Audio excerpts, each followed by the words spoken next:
Oh no, he's so tone deaf. Like I can't even Oh, express to wow. you how Okay. incredibly bad it is.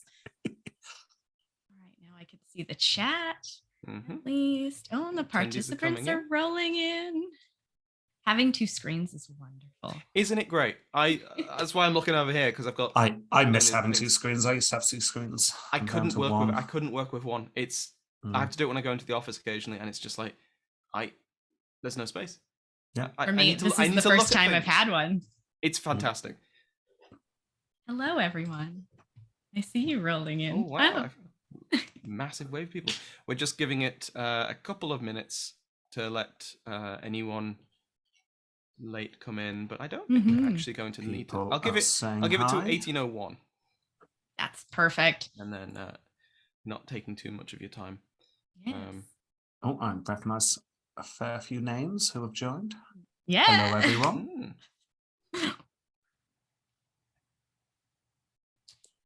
I'm very excited to talk to you all about popes. I don't think the popes are as excited about what's going to happen to them. Oh no, I think someone's onto the fact I'm not Fry. I told you should have worn the wig. I should have worn the wig. So yes, since we're just about to get started, I will address that now. Fry unfortunately could not be here today, so we'll work with that. Yes. Right, we'll kick it off now. So hello everyone. My name is Sam Hume. I'm the admin tech wizard support guy who's going to be behind the scenes and monitoring the Q&A stuff. Today, in this session, we have Bree, one of the hosts of Pontifacts. Bree is currently in Vancouver, British Columbia, along with her husband and two corgis. I wouldn't want to judge which ones she loves more. I love your husband. She's a graduate in Renaissance Florence and the Medici family. And if you're looking forward to the Rexy panel in an hour and a half, you're in luck, because today she is joined by Rob from Totalis Rankium to talk about dangerous cult leaders, early popes who crossed the line. So without further ado, I will step out of the way. If anyone has any questions during the presentation, put it in the chat, put it in the Q&A, and we'll deal with that at the end. But without further ado, off you go. So hello and welcome to Pontifacts. I'm Fry. And I'm Bree of Pontifacts, a papal history podcast ranking all of the popes from Peter to Francis.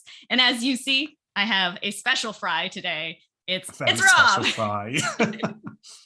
It's not the Frenchiest Fry, but it's the Robiniest Fry. So today we are going to be exploring provocative popes in the early church.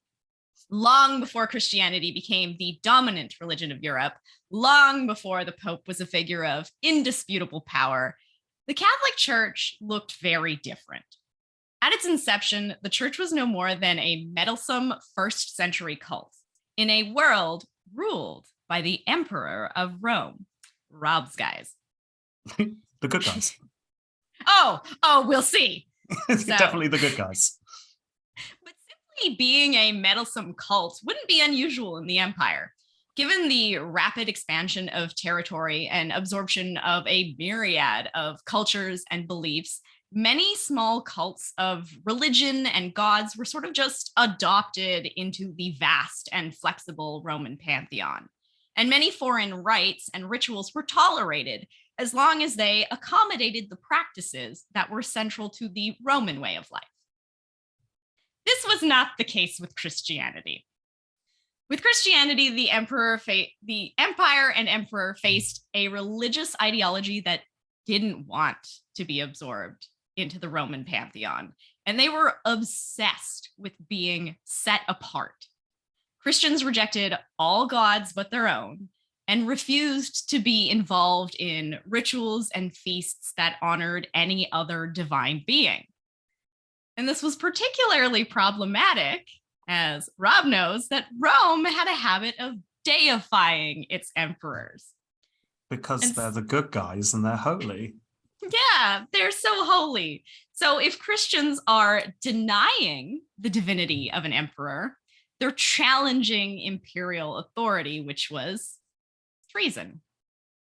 So not a good start. No. Christians were also way more socially disrupted than most eccentric cults of the first century, because beyond actively setting themselves apart and like preaching publicly in the streets, Christians subverted social stratification. converting slaves and elites without regard to station, and even allowing women to participate in certain aspects. Dangerous. Scandal. Dangerous stuff.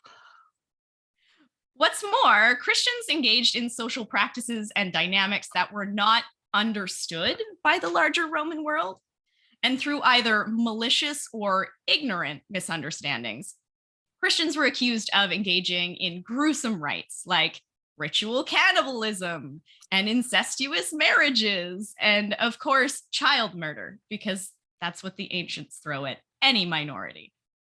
Yeah, the babies on spikes, that's what all the bad people do. Exactly. So the Christians are definitely in that babies on spikes, ritual cannibalism, marrying their brother and sister type arguments. And so, of course, as they're being accused of these things, they're met with hostility and suspicion. So they start meeting in secret and performing their conversions in a clandestine sort of way, which only exacerbates their otherness and making them and their leaders more dangerous and disruptive.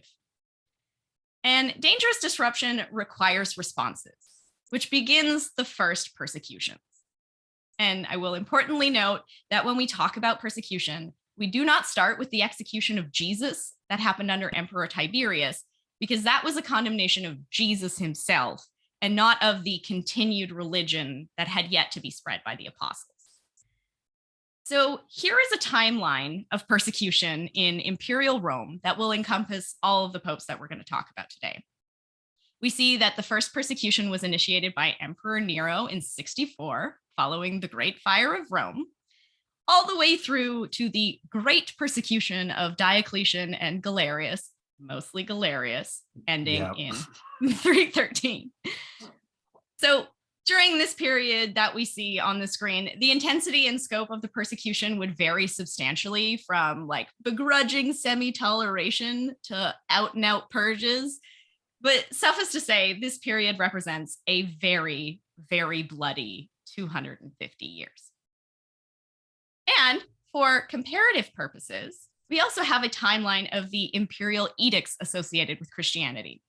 So here we see the shift from persecution to toleration, to legalization, and finally Christianity becoming the state religion with the Edict of Thessalonica in 380, so that we can fully appreciate the difference of what it meant to be a pope in the 1st century and what it meant to be a pope in the 4th century. These are very different roles. Oh, I mean, to begin with, you're essentially a cult leader, aren't you? That's exactly what they are. They're a dangerous cult leader. And when we're talking about dangerous cult leaders and dangerous popes, it only makes sense to start with St. Peter, our very first pope and the ultimate line crosser. So first off, St. Peter is an apostle. And so he was involved in the first social disruptions and cultural and religious disobedience initiated by Jesus. He witnessed the miracles, he spread the word, all the way through to the conclusion of Jesus's crucifixion. And given that we're discussing the crossing of lines, it should be noted that Peter was also provocative even within the apostles. He has been biblically documented to have doubted Jesus and his abilities, as seen in Matthew 14:30, and thrice denied his association with Jesus at the Last Supper in Luke 22:54 to 62. So we shouldn't call him the most exemplary apostle, but that's exactly what makes him dangerous. And this is because Jesus chose Peter to continue the church. And whether this choice was Peter being his successor, or whether he's choosing Peter's declaration to Jesus that you are the Christ, the Son of the living God, as the metaphorical foundation for all Christian belief, the reality is that Jesus nevertheless laid the continuation of Christianity upon Peter's shoulders when he said, quote, "And I tell you that you are Peter, and on this rock I will build my church, and the gates of Hades will not overcome it. I will give you the keys of the kingdom of heaven. Whatever you bind on earth will be bound in heaven. Whatever you loose on earth will be loosed in heaven." So there we go. He's now the rock of the church. But in making him the rock of the church, Jesus made Peter a major threat to the empire. He was continuing the legacy of disrupting worship, the propagation of subversive ideas, and the spread of conversion. In fact, it's Peter's public sermon at the Pentecost, which is considered the official beginning of the Catholic Church. But this didn't go unnoticed. And the first imperial reaction came from Herod Agrippa, king of Judea.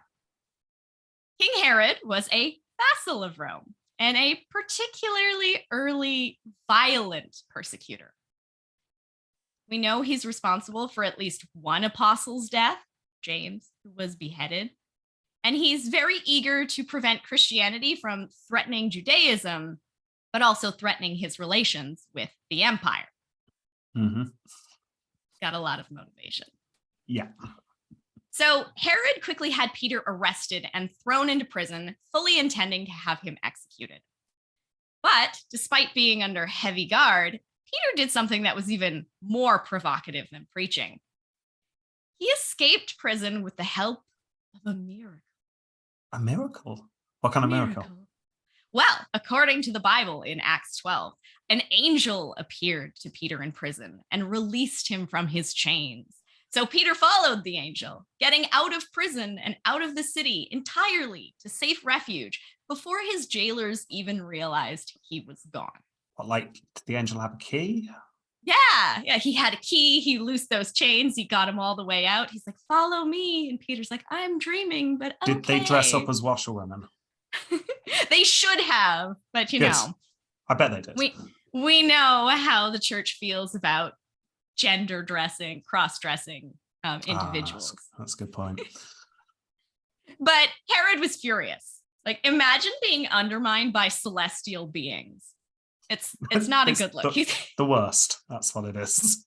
So he has Peter's jailers put to death in his place. Oh, right. Okay. He's mad. Yeah. But this narrow brush with death seemed to only instill in Peter how important it was to continue the spread of the Christian gospel and how important it was to continue to resist imperial authorities to ensure Christianity's survival. So he then makes his most provocative move. He goes to Rome. He establishes himself as the first bishop of the city, and in doing so, intrinsically links the capital of the Roman Empire directly with Christianity. I mean, that is a bold move, that is. It's a very bold move, and it's very provocative. He's just made Rome the perpetual and unshakable heart of the church from this point on until today, till our modern day in an almost unbroken line. So, which is incredible that it's lasted that long. It's wild, and we're just ignoring Avignon for a minute. But yeah. So in short, he brings the message of Jesus directly to the doorstep of the emperor, which is a line so utterly crossed. And then the Great Fire of Rome happens in July of 64, destroying 2/3 of the city. And who had just begun loudly disrupting Roman pagan practice? Who had just loudly begun spreading dissentious messages and openly defying the will of the emperor? And who made an incredible scapegoat at the perfect moment? It's the Christians. I'm guessing it's the minorities, isn't it? It's the minorities. It's always the minorities. And their feisty bishop, Peter. Yeah. And so the first pope ever was arrested, imprisoned, and becomes the first in a long line of papal martyrs to be executed. The traditional account is that Peter was crucified upside down because he didn't believe he was worthy of the same death as Jesus, which is why an inverted cross is St. Peter's cross and not Satan's. Oh, okay. It's a good little Pontifacts there. Pontifact. Yes. So from Peter, we're going to jump ahead a little bit to the year 88 and the fourth pope, Clement I.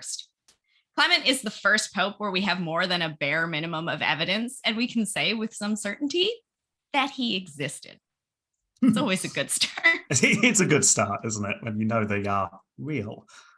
Yeah, it helps to be real. So Clement is also the first pope after Peter to make some sort of major impact on Christianity, because his famous letter to the Corinthians is generally accepted as the first authenticated Christian writing and the first assertion of apostolic primacy, which again cements Rome as the head of the church and the center of the Christian world, which of course the emperors continue to be less than pleased about. So for this reason, Clement essentially gets the credit for continuing the church in a meaningful way, allowing it to survive beyond the apostles, much as Peter gets credit for allowing the church to survive after Jesus. And so for this reason, the emperors, this makes Clement very dangerous. It's a repeat pattern. And this is important because though by the time Clement becomes pope, Trajan is emperor. And Trajan had a fairly tolerant approach to the Christians in that he didn't emphasize active persecution. And we know this due to a preserved letter in response to Pliny the Elder on how to deal with Christians, where Trajan says, "These people are not to be sought for, but if they are accused and convicted, they are to be punished. But with this caution, he who that denies himself a Christian and makes it plain that he is not so by supplicating to our gods, although he had been so formerly, may be allowed pardon upon his repentance." Sort of don't ask, don't tell policy that he started to bring in there. Very much so. He does not want to have all this blood on his hands. So, however, Clement was also dangerous to imperial Rome because he had influence in powerful houses of the elite. Although not always through powerful means, because it's thought that Clement had begun life as a slave or a freedman who might have served in the imperial household. He's associated with Titus Flavius Clemens, who is a consul, and a cousin of Emperor Domitian, so very high-ranking people. And once he was pope, Clement used this to his advantage. His connections, coupled with being an excellent and emphatic preacher, led to widespread conversions of influential nobles who then snowballed into hundreds upon hundreds of those they influenced following suit.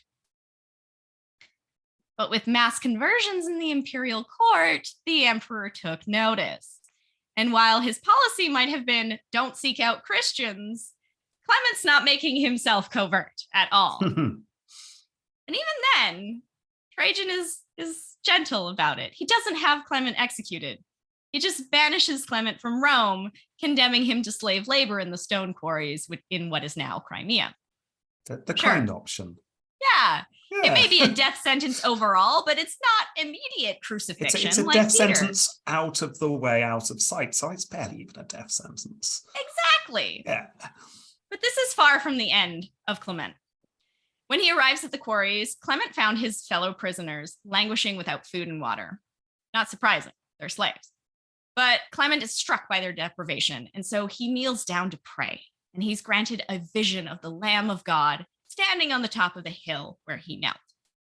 So he follows the vision to the spot the lamb had stood, and he strikes the ground with his pickaxe, only to have a bountiful, clear spring gush forth, relieving the suffering prisoners and astounding them with a miracle. Another miracle. And they've got some lamb to eat as well.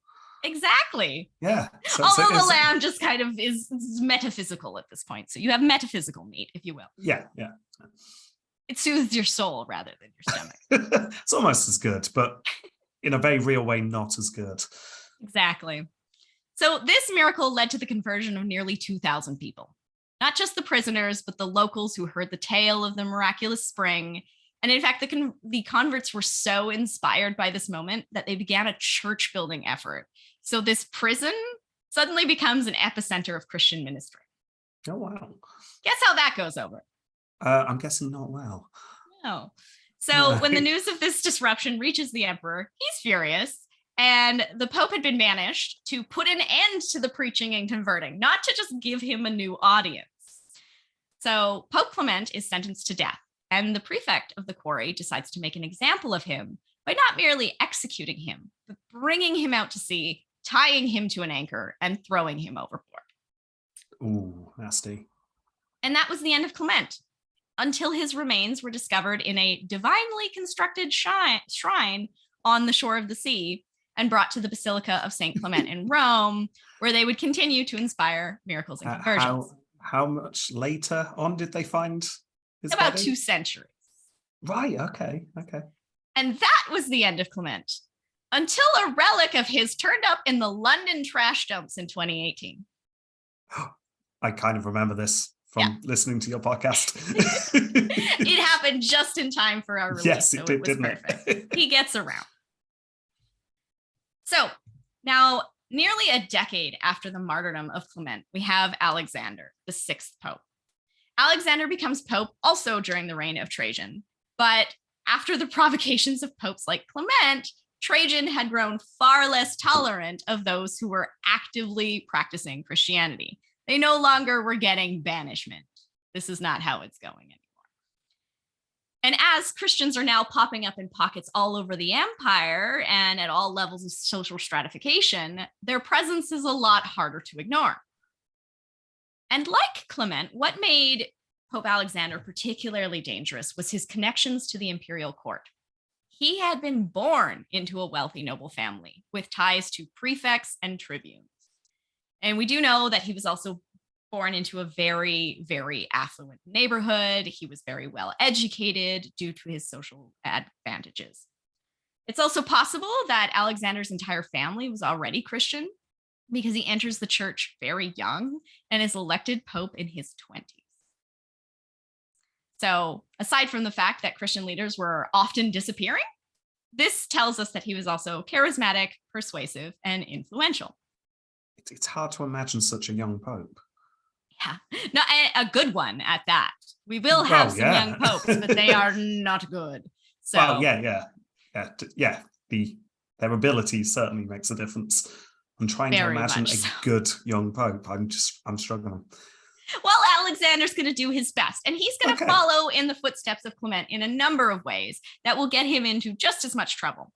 Namely, he's going to boldly convert the elites right under the emperor's nose, and he's going to perform miracles that will inspire religion. More miracles. Yeah, and this is a good one because this involves a Roman governor named Hermes who was converted to Christianity when Alexander resurrected his son. Wow, big miracle. That's a big miracle. Yeah, understandingly, having a loved one brought back from the dead is very convincing.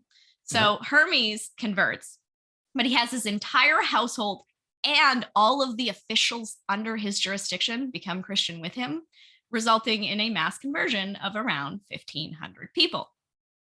Do we get any details on this resurrection? No, not really. It's just sort of he's been dead for a couple months and he's brought back. So he's not looking his best, but he's alive. So it's wonderful. A little zombie child? He is. He's more like a young adult, but yes, zombie teen. Oh, even more moody. Very. Oh dear. Okay. Is a lot to say. And teenagers are smelly, so it works. Yeah. So now not only has Pope Alexander created over 1,000 cultists in the same fashion that had caused the dramatic death of Pope Clement, but he's also just disrupted the local officials who are all now in defiance of their own law. So this was enough for Trajan, and he had Alexander thrown directly in prison for execution. But Alexander was undeterred, or realized he was doomed and decided to make use of his gift of persuasion in prison, successfully managing to convert his jailer and his whole family, as well as all the other prisoners. That is very impressive. If you can convert your jailer. So he's rippling his ministry through and completely undermines his punishment. And so he is immediately sentenced to death and decapitated along with all of those people he had managed to convert. And they're all going to be saints later on. So at least there's that. Oh, that's good then. And for our final pope, we're going to skip ahead over a century to the year 258, to our 24th pope, Sixtus II, and the most dramatic and unfortunate victim of the Valerian persecutions. But before we do, we should acknowledge that the century we're skipping over was a period of massive growth for the Christian population, but it also included the Decian persecutions, where Emperor Decius instigated the first widespread measures against Christians, by mandating public sacrifice to Roman gods for all citizens and punishing those who refused with torture and death.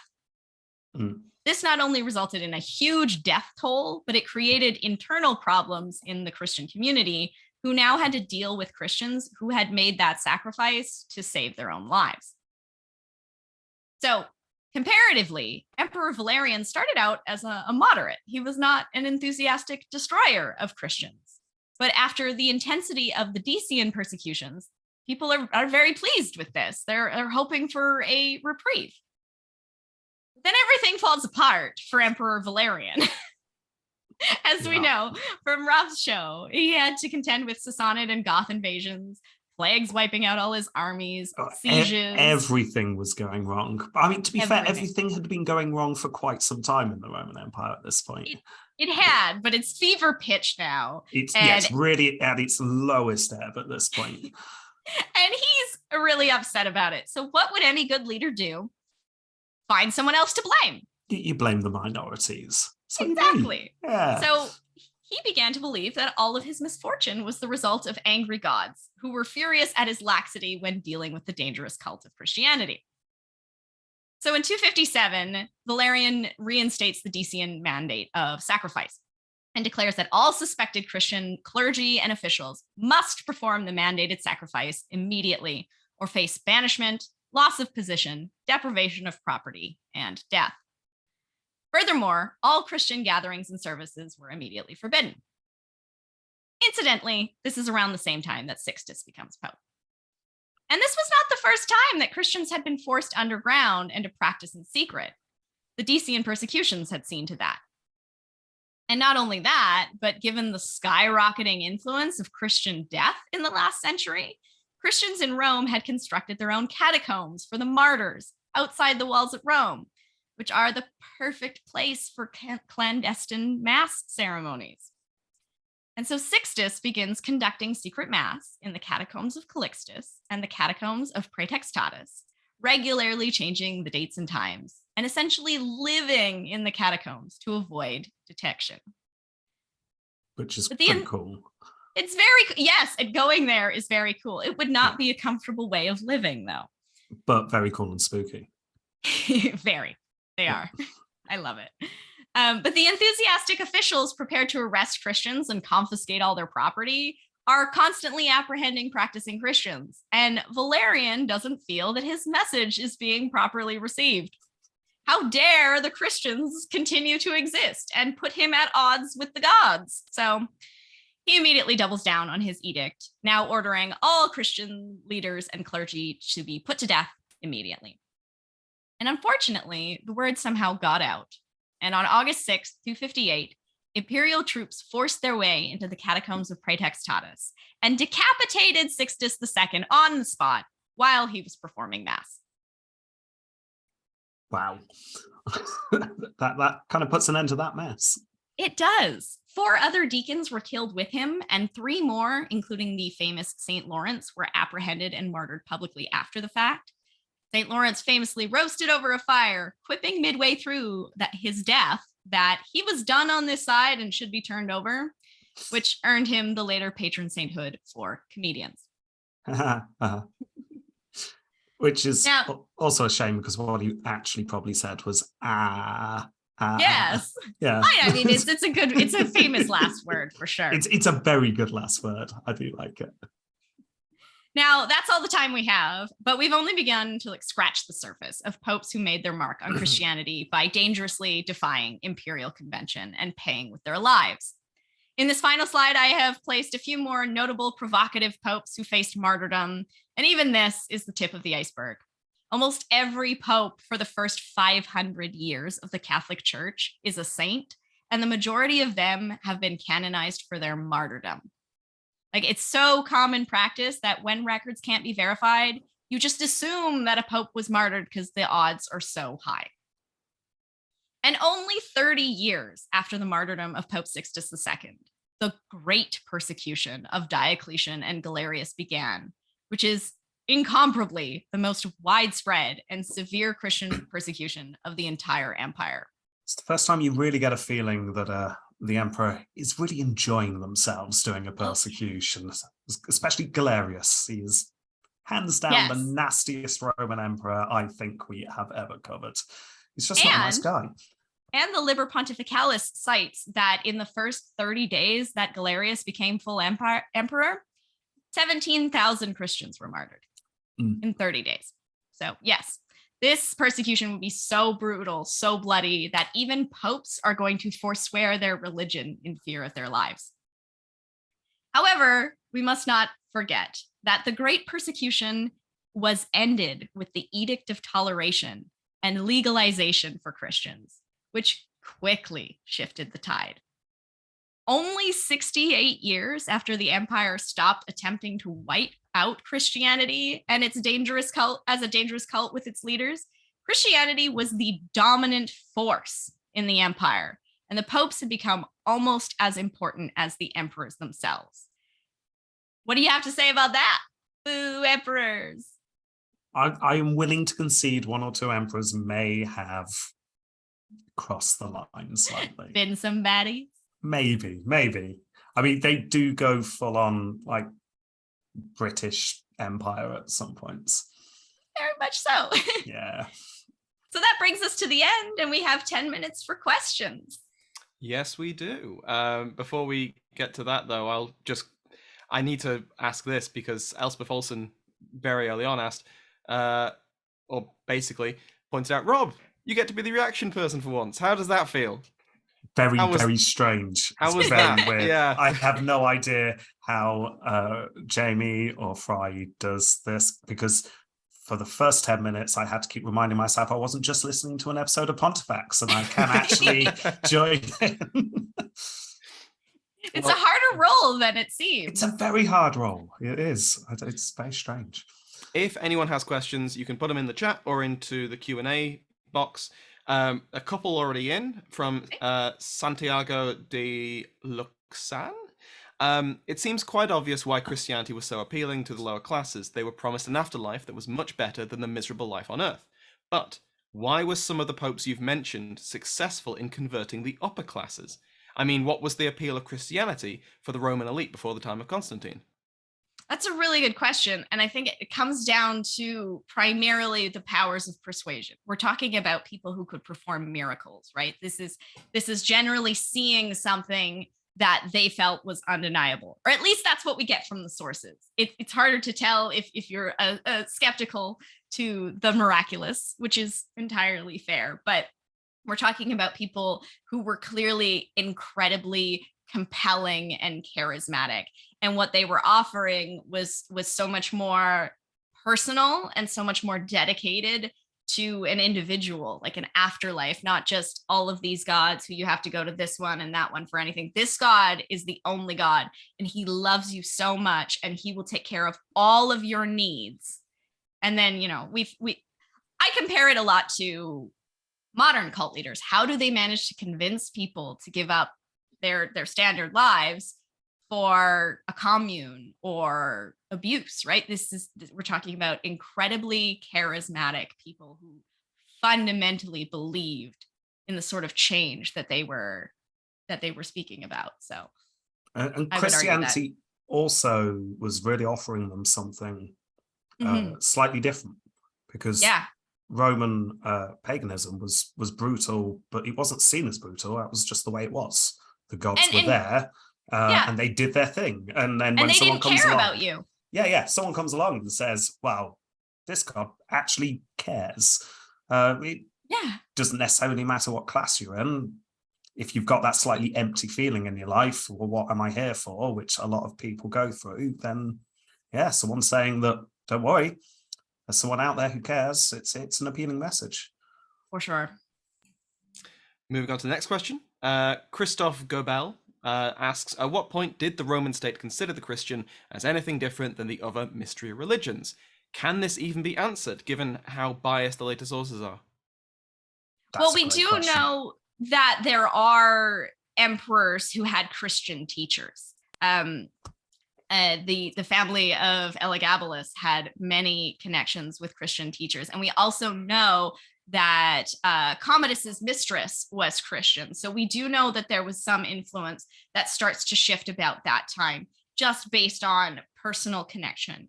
It's not the unfortunate answer is until Constantine, we don't have anything concrete about what made the imperial line shift, because he was obviously very compelled by this religion and what it offered him and what it offered his family. And I think his mother in particular was very influential in shifting that perspective, because Constantine did not immediately come to toleration and legalization. It took him quite a while to get on board.